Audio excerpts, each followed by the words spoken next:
Nuestro gran Dios en su soberanía y en su gracia guió a David y lo sacó fuera de aquella locura que vimos la vez anterior ante el rey Aquís y en Gat. Pero a la vez lo separó también y lo alejó de ese peligro ante el rey Saúl que lo perseguía. Hermanos, llega el momento en la vida de los hijos de Dios, de los fieles de Dios, cuando los carnales les persiguen, los desprecian y aquellos que son mundanos nada ven atractivo en nosotros. Es más, debe preocuparnos a nosotros cuando somos atractivos al mundo, porque el mundo no entiende las cosas de Dios, a menos que Dios obre en el corazón de ellos. ¿Se escucha bien? ¿Pueden subir un poquito? Sí, bajito, ¿verdad? Entonces, hermanos, David huyó a Gat y huyó del rey Aquís. Se movió como unas 10 millas, al fin, salió de allí, se movió hacia la cueva Adulam. Y es bueno decir que la promesa de Dios, cuando Dios promete, ¿verdad? Y le prometió el reino, esto implicaba que Dios iba a proteger. Dios al que llama capacita, Dios protege a sus hijos, Dios cumple con sus promesas, a pesar de las, como decimos nosotros, las metidas de pata. Sabimos cómo David mintió y cometió aquel error tremendo, no había excusa. Pero ahora, por supuesto, busca cómo salvar su vida de una manera legítima, siendo guiado por la voluntad de Dios. Muy importante eso. Por otra parte, él no hizo nada en cuanto a intentar pelear contra Saúl para matarlo, sino para más bien proteger su propia vida. Entonces, es cuando él se cree que escribió el famoso Salmo 57 y 142, allí en aquella cueva, en aquella situación, compuso, inspirado por ese Dios grande, por el Altísimo, las palabras de estos salmos que vamos a ver dentro de poco.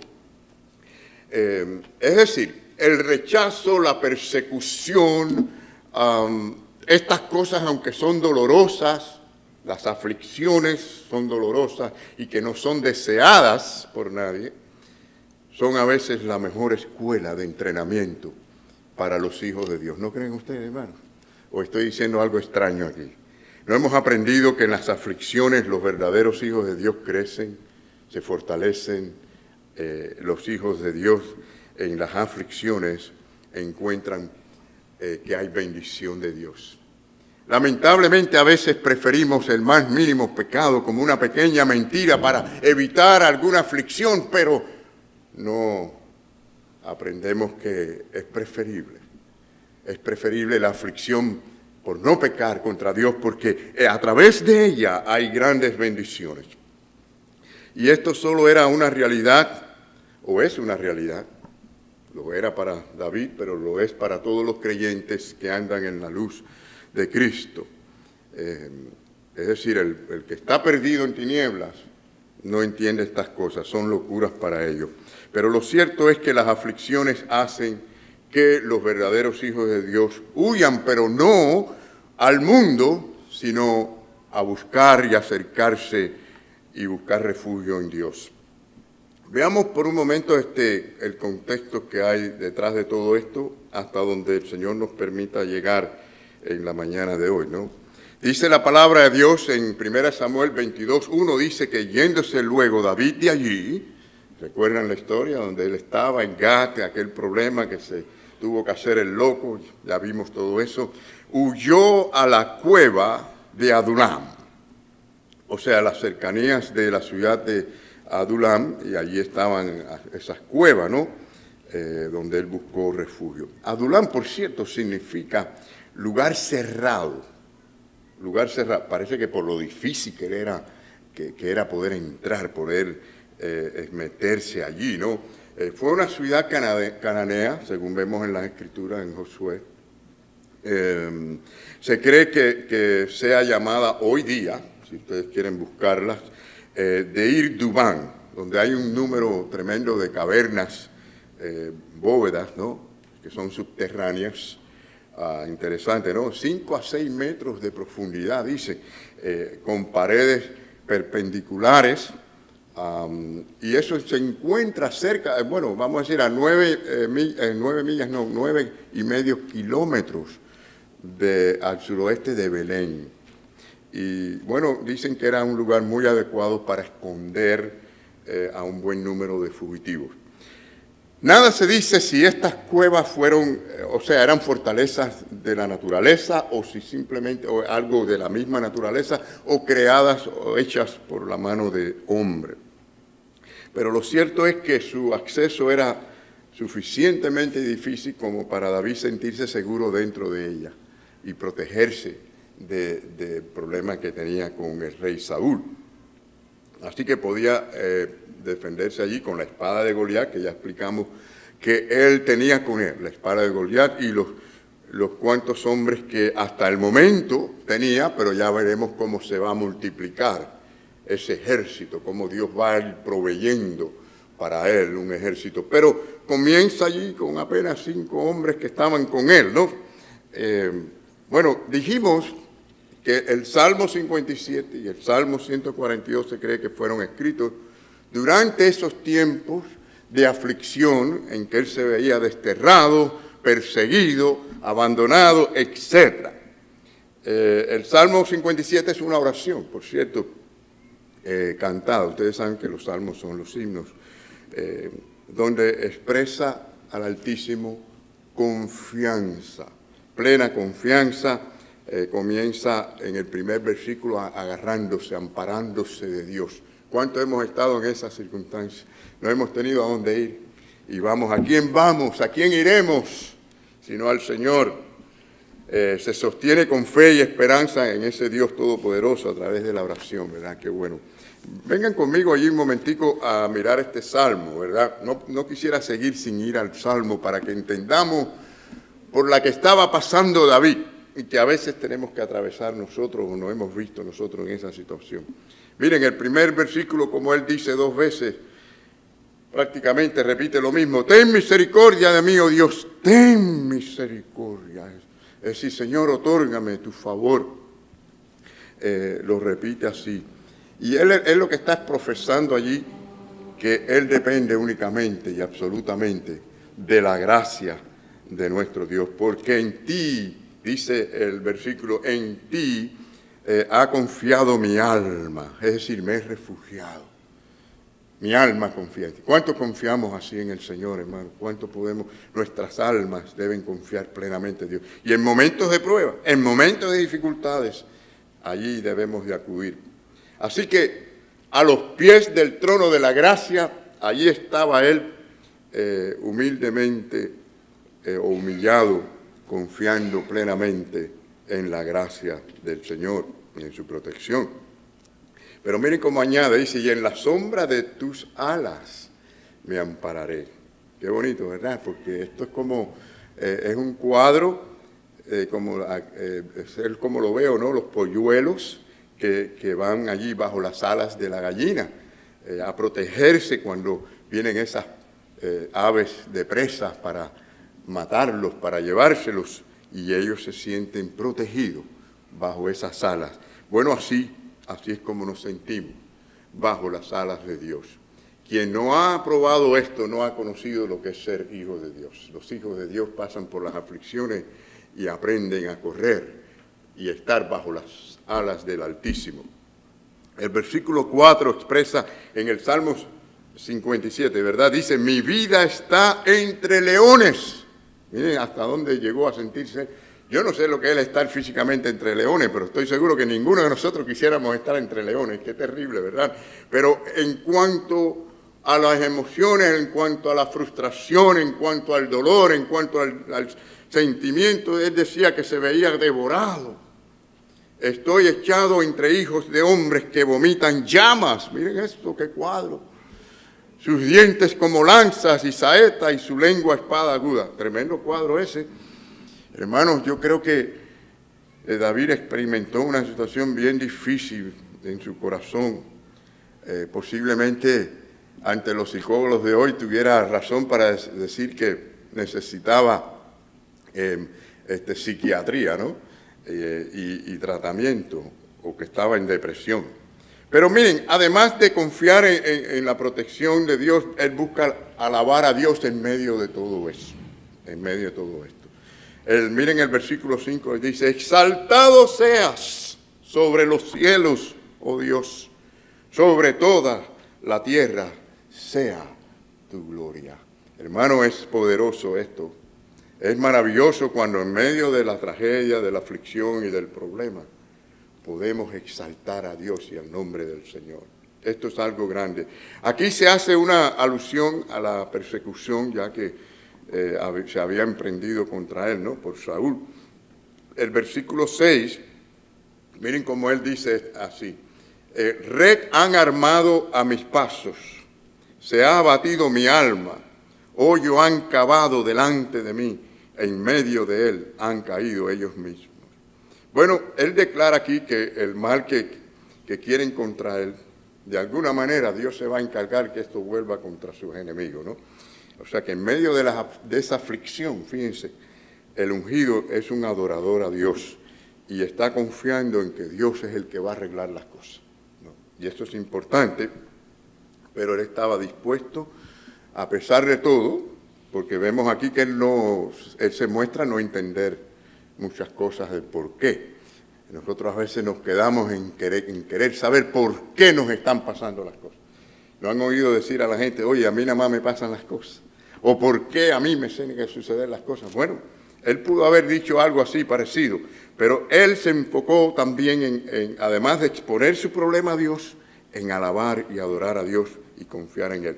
Pronto está mi corazón, oh Dios, mi corazón, dice el versículo 7 al 9, está dispuesto, cantaré y trovaré salmos.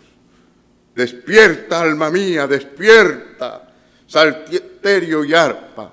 Me levantaré de mañana, te alabaré entre los pueblos. Oh Señor, cantaré de ti entre las naciones. Amén. Qué bueno poder llegar a ese punto. En la aflicción, la gente al principio lo menos que quieren es alabar a Dios, se sienten tan afligidos. Pero cuando llegamos de verdad a la presencia de Dios y descansamos allí en Él, todos nuestros problemas los dejamos allí, es cuando entonces podemos alabar al Señor. Busque al Señor hasta que le puedas alabar en medio de las pruebas y las dificultades. El Salmo 142 es tremendo salmo, vale la pena que lo leamos un momentico. Yo les invito a que lo lean conmigo, Salmo 142, porque él se encontraba allí en la cueva de Adulam, y miren cómo él pide al Señor. Yo me imagino que pensaba, ¿cómo me voy a sostener? ¿Cómo voy a funcionar aquí? ¿Cuál va a ser mi futuro metido en este lugar terrible? Y pensando que el rey Saúl tenía su ejército tan poderoso, ¿a dónde se iba a meter, no? Ahora, con mi voz clamaré a Jehová, con mi voz pediré a Jehová misericordia. Delante de él expondré mi queja. Muy importante que lo hagamos delante del Señor. Delante de él manifestaré mi angustia.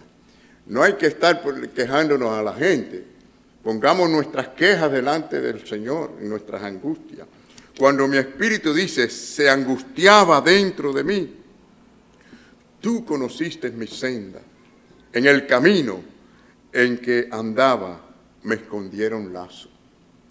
Mira a mi diestra y observa, pues no hay quien me quiera conocer. Escuchen esa frase, no hay quien me quiera conocer. No tengo refugio, no hay quien cuide de mi vida. ¿No les parece a ustedes esto alguien en depresión? ¿No es así parecido como que no hay, no esto, no aquello? ¿No?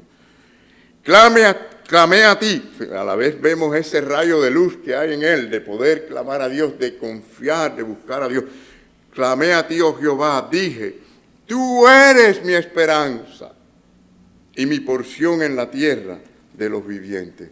Bueno, esto suena como un verdadero hijo de Dios, aunque frustrado, aunque pasando por una temporal depresión, porque las palabras de Él lo dicen todo, pero a la misma vez lo escuchamos tener esa confianza y fe en que Dios les libraría. Miren, el versículo 6 dice, escucha mi clamor, porque estoy, ¿cómo? ¿Cómo estoy? Dice aquí. Dice, muy afligido. ¿Algunos de ustedes han estado? ¿Quién no ha estado muy afligido en esta vida? Todos hemos conocido la aflicción, ¿verdad? Todos hemos conocido la aflicción. Líbrame de los que me persiguen, porque son más fuertes que yo. ¿Cuántos no nos hemos sentido así, hermano? Saca mi alma, miren esto, de la cárcel, para que alabe tu nombre, me rodearán los justos, porque tú me serás propicio. Así que a pesar de toda la frustración, es sincero, expone su problema, su queja delante de Dios, esperando y deseando la misericordia de Dios. Así que en su angustia, él se queja a Dios. Expondré mi queja al Señor. Expondré mi queja al Señor. Eso es lo que tenemos que hacer. En vez de quejarnos al mundo entero alrededor de nosotros, quejémonos delante de Dios, que es el que tiene el control de todo. Y es el que puede cambiar las vidas. Y es el que puede mover montañas y hacer las cosas. En el versículo 4 dice, mira a mi diestra y observa, pues no hay quien me quiera conocer, no tengo refugio ni hay quien cuide de mi vida. Yo quiero mirar este versículo porque para mí aquí está concentrada la depresión de David. Miren estas palabras. Primero, no hay quien me quiera. Cuando la gente cae en depresión, o el creyente, vamos a decir, cae en algún grado de depresión, se siente, ¿cómo se siente?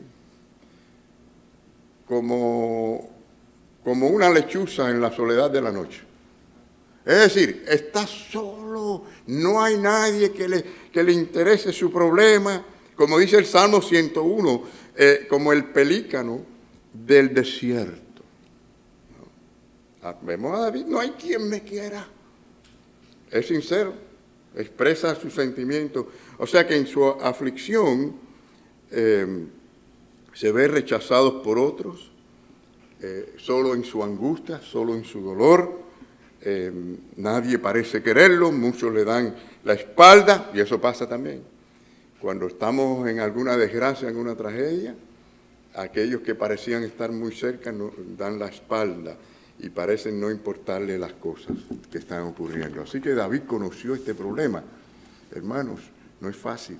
Ahora miren la otra frase que él dice, lo segundo es, no tengo refugio. No tengo refugio. Es como si se contradeciera, ¿no? Porque a la vez está esperando en Dios, confiando en Dios, queriendo, pero se ve que no tiene refugio. Es tremendo la frustración y la depresión, ¿verdad? Pero Dios le enseñaría a él que Él es su refugio. Él encontraría esto en el Señor. Y lo vemos después dando testimonio de esta realidad. Vemos, por ejemplo, el Salmo 61:3, donde él dice, como testimonio ya, dice, porque tú has sido, en el pasado ya, tú has sido mi refugio y torre fuerte delante del enemigo. Amén. Qué bueno que Dios es nuestro refugio. En el Salmo 46:1 dice, Dios es nuestro, a ver, ustedes se saben este de memoria, Dios es nuestro amparo y fortaleza, nuestro pronto auxilio en las tribulaciones, ahora y siempre. Primero dijo del testimonio del pasado y ahora está diciendo, lo es siempre. Dios es mi amparo, siempre, es mi pronto auxilio en la tribulación, es mi fortaleza. Entonces los hijos de Dios tienen que aprender a refugiarse en la presencia de nuestro Dios en cuanto antes. Los falsos creyentes no es todo lo contrario. Los falsos creyentes son los superficiales, se alejan cuando hay problemas en su vida, no se acercan a Dios. Es decir, hay que tener este concepto de que el verdadero creyente es como el barro. Dios es nuestro alfarero, que nos está moldeando y formando a su manera. Y Dios utiliza las aflicciones de la vida, los problemas, para darnos esa forma que Él quiere. Así que es bueno que seamos ese barro en las manos de nuestro gran alfarero. Tercero que veo que Él dice, no hay quien me cuide. Miren eso. No son todas estas contradicciones. Es decir, Dios sí nos ama, Dios no nos deja solos, Dios sí nos cuida. Pero así se siente el que está deprimido.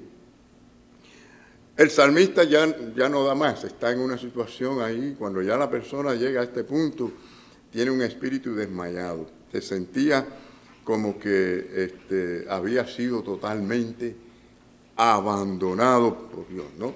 Pero hermanos, los que tenemos a Dios, los que tenemos el Espíritu Santo, nunca seremos abandonados, no estaremos solos. El Señor dijo, estaré con vosotros hasta al fin del mundo. Tenemos al Espíritu Santo que está con nosotros. Y dice la palabra, si Dios es con nosotros, ¿quién contra nosotros? Pero esto no quiere decir que no habrán momentos en que nos sintamos con alguna depresión por las aflicciones y los problemas. Pero Dios nos cuida, Dios nos protege, Dios nos guarda. Él hace todo esto para sus hijos, sus escogidos, sus siervos. Ahora, notemos en el Salmo 142, 7, cuando el ungido David dice, pidiéndole a Dios esto, saca mi alma, ¿de dónde dice que la saque? Miren eso, de la cárcel, no estaba en una prisión de esa real, no, pero miren cómo él se sentía, saca mi alma de la cárcel, se veía en aquellas cuevas como un hombre preso, para que alabe tu nombre, me rodearán, fíjense esta frase, que de esto hablaremos, y quizás no tengamos mucho tiempo hoy, ¿verdad? Pero me rodearán los justos, porque tú me serás propicio. Hermanos, cuando nos sentimos así, perseguidos, afligidos, nos sentimos como en una cárcel, La soledad o el sentirse abandonado es la peor de todas las cárceles que podamos mencionar. Lo peor es esto. Pero bueno, en esta cárcel emocional en que el ungido estaba, el ungido David, es interesante ver cómo aparecen rayos de esperanza, ¿no? En que él confía y busca que Dios le ayude y que Dios le libre. Esa es la diferencia, ¿no? El creyente siempre, a pesar de toda esa frustración, sabe que hay un Dios que le ama y que le va a cuidar. Y tiene esa esperanza en el Señor. Por eso es que él confiesa y dice, me rodearán los justos. Fíjense, en términos futuros. Es como diciendo, ahora no tengo a nadie, estoy solo. Pero yo sé, Señor, que de alguna manera tú vas a traer un ejército o gente que van a estar alrededor de mí. Tarde o temprano, en el tiempo de Dios, no en el tiempo que nosotros querramos o entendamos. Él enviará a las personas cuando estemos en medio del desierto.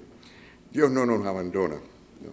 Además, quiero decir que la comunidad cristiana, verdadera comunidad cristiana, debe ser una en la que los creyentes velemos unos por otros, en que nos preocupemos por aquel que está afligido, por aquel que está en problemas, que no está viviendo, por qué se siente solo, está aislado. Hay que orar por esa gente, hay que tener compasión para con ellos. Pensemos que Dios nos usa a nosotros y Dios está a punto de usar a David precisamente para eso. Dios está primero consolando a David para que ahora él consuele a los que él esperaba que vinieran como justos, pero él no tenía una idea de lo que le iba a venir encima. Y Dios tenía un ministerio para él, con hombres que necesitaban ser consolados también. ¿Qué les parece a ustedes? Es interesante ver cómo David fue un consuelo, consolando con la misma consolación con que él había sido consolado a otros. ¿Por qué? Porque no llegaron a él los hombres que ya eran justos, fíjense. Por eso le dije, miren la frase que él está diciendo, me mandarás hombres justos. Sino lo que Dios les mandó son hombres que necesitaban, pero mucha limpieza y mucha ayuda y mucho ministerio. Eran hombres con grandes problemas y grandes necesidades de ser ministrados. ¿Qué les parece? ¿Qué les parece? Pero Dios lo estaba preparando allí para que ministrara aún en medio de toda aquella situación, hermano. Por eso hay que tener la mente, el corazón bien listo y preparado y abierto para lo que Dios quiere hacer con nosotros. No se trata nada más de nosotros, se trata de Dios y lo que Él quiere hacer a través de nosotros. Y Dios le hizo ver esto a David, que aunque estaba en aquellas cuevas, en aquella necesidad, sí, Dios le podía dar y le iba a dar hombres, un ejército, pero lo que le mandó para allá lo vamos a ver más tarde, qué fenómeno de gente le mandó. Era como para ponerse las manos en la cabeza y decir, Dios mío, ¿pero qué es esto? Ahora el problema es más grande todavía. Miren, en 1 Samuel 22:2 dice, y se juntaron con él. Miren eso.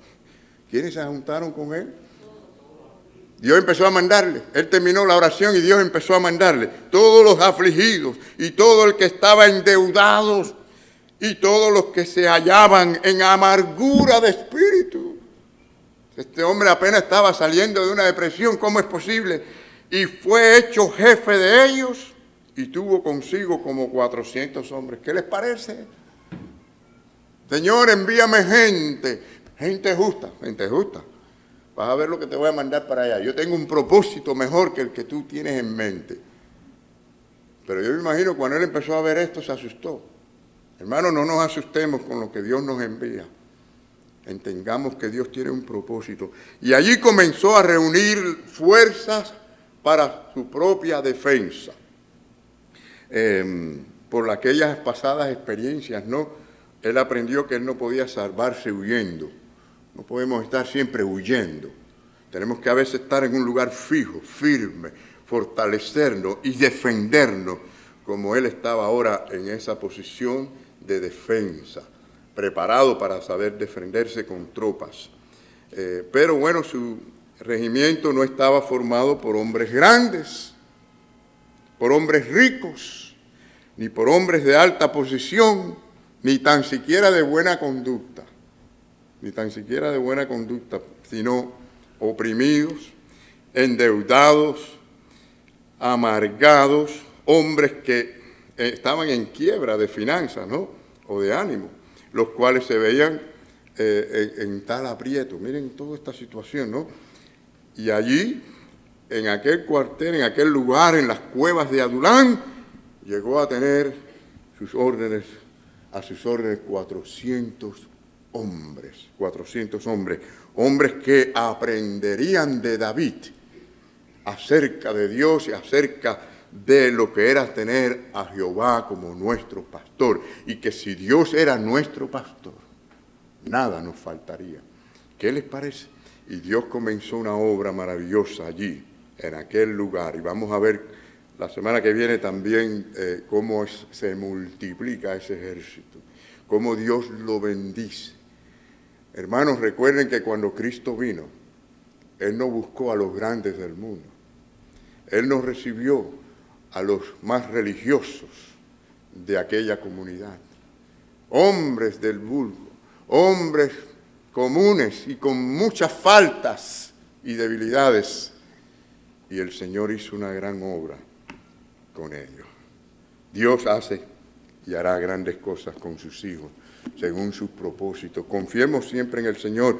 La semana que viene vamos a comenzar el segundo punto, volviendo al primer versículo, y hablaremos de algunas otras cosas interesantes de la vida de David. Que el Señor les bendiga en esta mañana.